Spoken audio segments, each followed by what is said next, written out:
राम राम किसान साथियों। आज की इस वीडियो में बात करेंगे कि किसान साथी धान लगाने से पहले किन किन बातों का ध्यान रखें। तो किसान साथियों, जैसे ही हमारे उत्तर भारत के अंदर किसान साथियों ने धान की रोपाई का कार्य शुरू कर दिया है या फिर कुछ किसान साथी इसकी तैयारी में लग गए हैं, तो किसान साथियों, इसमें धान लगाने से पहले किन किन बातों का ध्यान रखना चाहिए, मैं वो आपको पर पॉइंट के हिसाब से आप किसान साथियों बताता हूँ। तो किसान साथियों,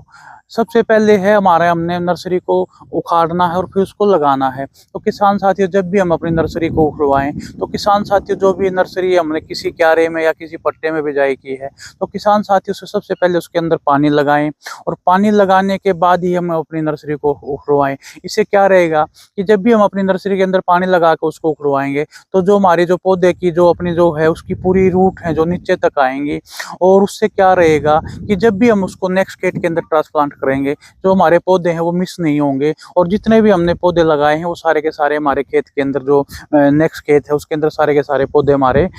फूलना फलना शुरू कर देंगे। तो किसान साथी, इससे क्या रहेगा कि हमने जो नेक्स्ट खेत के अंदर जितना भी अपना खुराक या माइक्रोन्यूट्रिएंट जो भी डाला है, तो पौधे उससे प्रॉपर ले पाएंगे। अगर किसी पौधे की रूट टूट जाती है तो मोस्टली तो वो पौधा मिस ही कर देता है। अगर वो चलता भी है तो उसके ऊपर हमने थोड़ा एक्स्ट्रा खर्च करना पड़ता है। तो किसान साथियों, सबसे मेजर तो यही है कि जब भी हम अपनी नर्सरी उखड़वाएं, क्या नाम पानी के अंदर उखड़वाएं, और कोशिश करें कि हमने जो नर्सरी है शाम के समय ही उखड़वाएं, और नेक्स्ट डे के अंदर पूरे दिन के अंदर जो नर्सरी हमने उखड़वाई है उसको पूरे को ट्रांसप्लांट करवा दें। तो दूसरा क्या है किसान साथियों, कि उत्तरी भारत के अंदर मोस्टली है बासमती वैरायटियां ही बिजाई होती हैं। उसके अंदर एक सबसे मेजर समस्या जो आती है बकाने की आती है। और बकानी का क्या है, देखो हमने सीड ट्रीटमेंट भी कर दिया, हमने अपनी जो नर्सरी है उसको तैयार भी कर लिया, तो उसमें क्या होने वाला है किसान साथियों, जब भी हम नर्सरी उखड़वाते हैं उसके अंदर भी कुछ किसान साथी कुछ गलती कर देते हैं, जिसकी वजह से हमने फिर जो जब भी हम खेत ट्रांसप्लांट कर देते हैं उसमें बहुत सारा खर्चा वहन करना पड़ता है,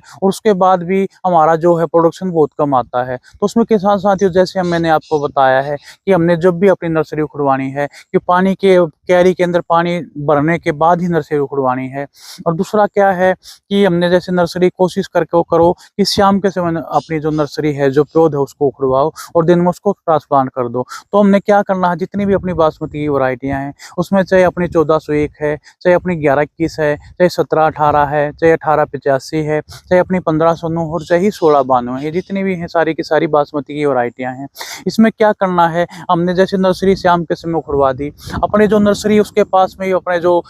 जिसको हम खाड़ बोलते हैं या फिर किसी क्यारी के अंदर ही कोई पॉलिथीन वगैरह डाल दो। उसके अंदर क्या करना है, जो हमने नर्सरी उखड़वाई है उसके अंदर पॉलिथीन के अंदर कुछ पानी उसके अंदर भर के, और वो बवास्टिन है वो 100-125 ग्राम उसके अंदर डाल के, और जो नर्सरी हमने उखड़वाई है उखड़वाने के बाद नर्सरी को उसे जो हमने बवास्टिन वाला जो खाल के अंदर पानी डाला है उसके अंदर उसको शाम के समय रख दो, और सवेरे उससे उठा के अपने खेत के अंदर ट्रांसप्लांट करवा दो। उससे किसान साथियों क्या फायदा होने वाला है, किसी वजह से हमने जो हमारी जो लेबर ने हमारी जो नर्सरी उखाड़ी है, किसी वजह से कोई पौधा नीचे से उसकी जो रूट है वो टूट भी जाती है, उसकी टूटने के बाद में कुछ बैक्टीरिया उसके अंदर इंटर कर जाते हैं, जिसकी वजह से बकाने की समस्या आती है। जो हमने उखाड़ने के बाद उस बवास्टिन का जो पानी है उसके अंदर जो डालेंगे, उसके अंदर क्या होने वाला है कि हमारी जो भी नर्सरी हमने उखाड़ी है उसके अंदर कोई बैक्टीरिया वो इसके अंदर इंटर नहीं कर पाएगा, और उसके अंदर किसी वजह से थोड़ा बहुत हमारा पौधा जो इन्फेक्ट भी हो गया है तो बिल्कुल सेफ हो जाएगा। और जैसे ही नेक्स्ट डे में हम अपने खेत को अंदर उसको नर्सरी को ट्रांसप्लांट करेंगे,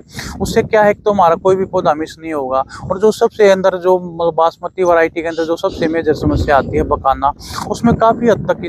इससे रोकथाम मिलेगी। तो किसान साथी, इससे क्या रहेगा कि हमारा खर्च तो कम होएगा और जो हमारा प्रोडक्शन है वो अच्छा खासा बढ़ जाएगा। तो किसान साथियों, आज की वीडियो में बस इतना ही। अगर ये जानकारी आपको अच्छी लगी हो तो जो और हम अपने किसान साथियों उनके साथ में वीडियो साझा करो, और इसी तरह की नई जानकारी लेकर आपके बीच में फिर आज होते रहेंगे। और किसी प्रकार का अपने किसान साथियों को किसी प्रकार का कोई सवाल है तो आप कमेंट करो, हम उसका आपके जो सवाल है उसका जवाब जरूर से जरूर देंगे। आज की वीडियो में बस इतना ही। राम राम।